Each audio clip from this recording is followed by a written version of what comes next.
At the end of your life, what will be your legacy? What will you leave behind for future generations? For the world, join the World Messenger, Izabela Lundberg, each week as she brings you a new distinguished guest from the business, sports, or entertainment world to share their success, their struggles, and their lessons. They will share their insights into current hot topics that affect everyone. Izabela facilitates an intimate, vulnerable environment to find the true value of humanity and real leadership. Are you ready for your legacy? The legacy that matters? Are you wondering what it takes to be thriving during uncertain times when we've seen unprecedented types of action by executive leadership that just don't sometimes make sense, and we wonder why is happening what is happening? Hi, it's Izabela Lundberg here, the World Messenger, and inviting you for another epic episode of Legacy Leader Show. In this particular episode, I wanted to address something that we're seeing that is setting up the stage for some companies not only to fail, not even to get to a point to thrive, let alone to survive. And then for the companies that have a chance to move from that survival mode to thriving. It's going to be a huge differentiator, and we're going to see so much more shifts before 2024 it's over. I wanted to also bring to your attention, specifically in this Legacy Leader Show, why I am also gung-ho about these 5 pillars that I wanted to share that Legacy Leader Institute is operated under, and how those 5 pillars are fundamentally not only helping us as our organization, but others to really establish very strong pillars of their organizations so they can not only be, again, surviving, but also thriving. So let's take a look. What is this positioning in this particular guide for executive leadership and what we need to pay attention to? This might sound on surface very simple and easy, but reality of those are we're seeing trends that are completely voiding every single of these pillars, where we are actually wondering why companies are ruining their established and extremely exponentially well and successful companies. So let me start with the pillar number 1. Number 1 is focused solely on inspiration. That is the foundation of effective leadership. If you're having workforce that is coming to the office and it's not feeling inspired, they're not seeing opportunities where they can be thriving. And they're also wondering what might be happening with them on the long term in terms of organization when they cannot see longevity because they're seeing abrupt layoffs, when they're seeing so many things that are happening without being included or communicated to. It's hard to find inspiration. And when an effective leadership is lacking, it's really difficult also to be able to do your best. And that unfortunately affects culture, affects the trust, and affects team engagement, and also affects everything that is intended to be done, which is the biggest, huge motivating factors, right? And what so many people don't get, it also affects the standard of operations. That's why customers are seeing huge shift in influx of quality of the customer service. If you pay attention, LinkedIn is flooded with customer service excellent job. And you cannot get that excellence if you don't have internal cultural excellence. And that excellence has to stem not only from the top, but from the heart of organization, their people, individual contributors, their team, and then overall organization. Now, let's take a quick look on the pillar number 2. This is something that I really wanted to also emphasize very, very strongly. Where is innovation a huge factor? That is not only propelling growth and competitiveness right now that we're seeing that is so much needed due to machine learning and AI and all the other technological advancement. But what people are really forgetting, and I'm seeing this over and over, is that they want to have a competitiveness and wanted to have this competitive advantage. But in reality, what is that doing if you had a phenomenal performance and great year, yet you're still letting go of people and you're not creating stability, you're not also building on, you're not adding on talent and grooming and educating and training the talent to be able to do the work that is going to be demanded 6, 12, 24 months down the road. So every time you go through that expansion and contraction, you are killing innovation. That's the heart of every organization. You are also killing the natural course of long-term change, which is translating in transformation. And as a result, what we're seeing some industry leaders and some of the trends, we're appalled, right? Because none of those things are necessarily telling us that leadership choices and decisions have in the best interest of the company and their biggest asset, their talent. And what I mean with that is we're seeing tremendous layoffs. We're seeing so much pressure from the people that are still there, and feeling that every second, if they say anything, they're going to be also let go. Everybody appear to be easy to be replaced, which disrupts overall the flow, the creativity, collaboration, and frankly, longevity of organization. How do you then leverage what is needed in order to provoke and have really great customer excellence and prioritize that with unstable teams when you don't even have opportunity to do this in the right way? Which really brings something that I also wanted to talk about, because we have to step of that mind thinking that it's bottom line and revenue, the biggest drivers in choices and decisions. And even when you have those two in place, you're still making decisions that are absolutely are not making sense, or they're not being translated effectively in the approaches of the strategy and long-term strategic plan. So everything gets disrupted, which brings the point number 3 that I really wanted to emphasize here, which is around organizational impact.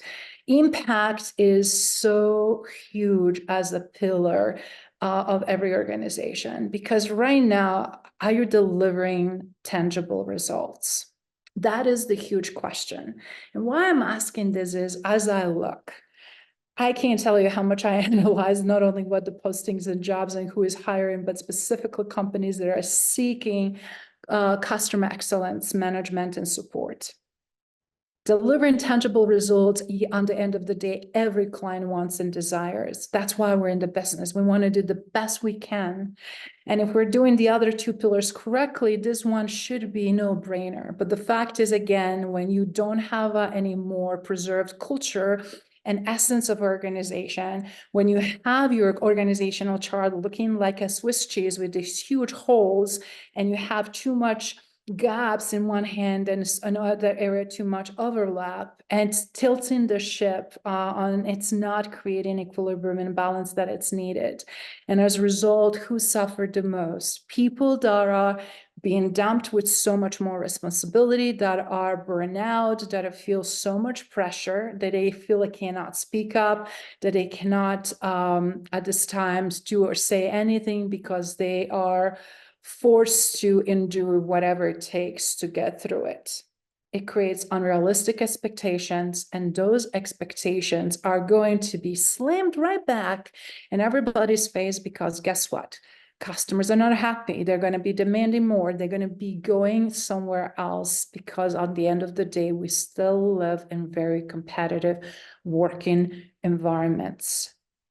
Every single organization with every solution that exists right now has at least a handful competitors that are doing the same thing. And if we're not aware of who they are and who is coming, who is branching out, who is diversifying, who is creating that impact, and we're not following the level of quality, we're going to lose it. And we're already seeing that. The 4th pillar that I really want to make sure that we're talking about now is the one that so many people forget how important it is. And I'm seeing this more than ever, no matter what side you might be on, either as employee or as employer, small or large business. We cannot do successful work ever moving forward if we don't have a level of influence. How do you build individual influence? How do you build individual brand? How do you build company's influence and company brand? All of those lines are very, very now divided, and they're coming to the light because building strategic relationship and partnership is the crucial and most essential as we move forward. Who shares your value? Who is stepping up to the table and doing what, going extra mile? Who is able to navigate all of this and still showing up and doing things that appear very seamlessly and effortlessly? Who is including strategic approaches in relationships to create this effective communication, effective advocacy? Who is bringing this momentum? Regardless what industry we're looking at, we're seeing so many influences that are affecting the trust, that are affecting credibility of stakeholders every single day. How do we see that? Just quickly take a look on LinkedIn. Look at also the trends that we're seeing. We're seeing companies that are trying to create that influence, but some companies are absolutely non-visible and they should be. Their leadership is non-visible. No, it's no voice, it's no blog, it's no interview, it's no press releases unless it's something negative. Never really I've seen as much reactive versus proactive approach. And right now, more than ever, we need a proactive approach to really show how influential we are and how strategic we are and how we value relationships. First ones within our organization, and then the relationships that are happening outside of our organizations. As a result, obviously, we have to make a different arguments here, because right now what we're seeing is again, how we treat our internal stakeholders. It's definitely reflected how external stakeholders are treated.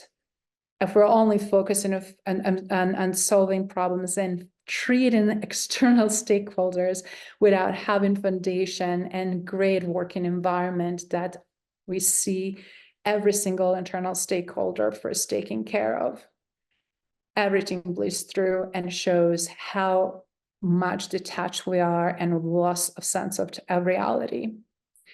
And that is not helping anyone, because guess what?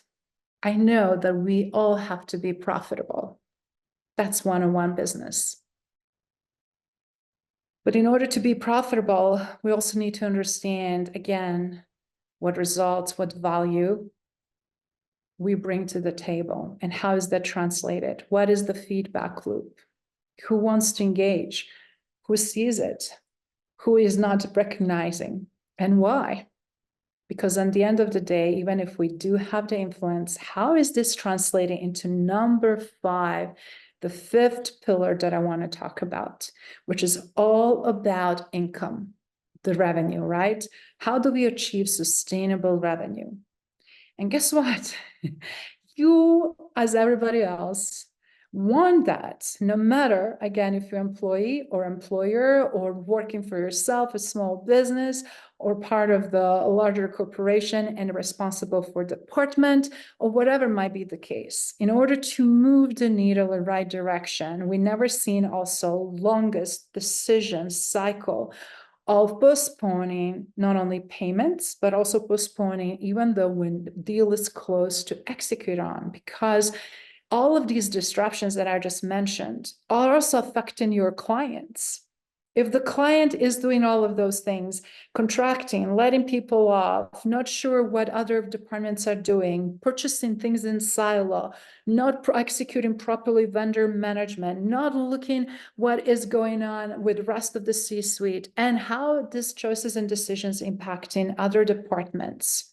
None of that technology or product or services will make absolutely effort to make a change and shift what is initially intended, because A, resources are not there to provide internal support, B, lack of knowledge and direction and decision-making, right? Specifically when it's no alignment. So income alone itself, that revenue, achieving this absolutely sustainable revenue is so important to be done with all these understandings and practicing this, so that again, from like executive leadership perspective, we have chance and opportunity to be honest and say, I think we are lacking here. I feel like this is what's missing. And I see this all over. Every time I'm being involved in any pre-sale conversation, in any pain point reactive conversation, anytime I also see the trends that just blows my mind. And I will share some of them with you. We see through them. Nobody's fooling anybody here. We're seeing companies posting over and over same jobs to appear to their competitors that they're growing, but also to infuse the fear to their current employees that they're replaceable. And in the same time to posture and create the big, huge funnel that they're having this large queue of jobs that are coming. So they want to show as their fiscal years are closing, great break on the taxes that I didn't even know there was advantage of it, which now completely makes sense and give very strong holistic approach. So why I'm sharing this is that we're also seeing insane amount of interviewing, insane amount of pre-screen, insane amount of proving and whatever might be around decision and this and that, which is absolutely waste of time, because instead of working on creating cohesiveness and within team and charging ahead, we're wasting so much time that not giving us, again, that strong sense of impact, of results, of the value, not strong strengths of the influence that is so important and necessary, no strengths of different avenues that I also see that are affecting and impacting so many, such as obviously feeling and sense of innovation, that if innovation is happening, the transformation is occurring, that we're seeing some positive change. And frankly, we're seeing people less and less and less being inspired. So in closing, what I really want you to take away from this, how important it is to really understand these 5 pillars that are legacy leaders' 5 pillars that I'm sharing with you, thriving and helping organization to thrive aimed at uncertainties. How important it is to position, how it's important to have that as a guide for executive leadership. That is the holy grail, that is the blueprint. And again, if you have all 5 of them done, or first 4, the one you desire the most, which is income, it's going to automatically occur. Thank you for listening to Legacy Leader Show. If you enjoyed the content and had a positive experience, then please leave us a positive rating. In addition, leave us a positive review whenever you are listening on whatever platform there might be. Make sure your friends and family also know about the benefit and value that we provide and what we have to offer. Cheers.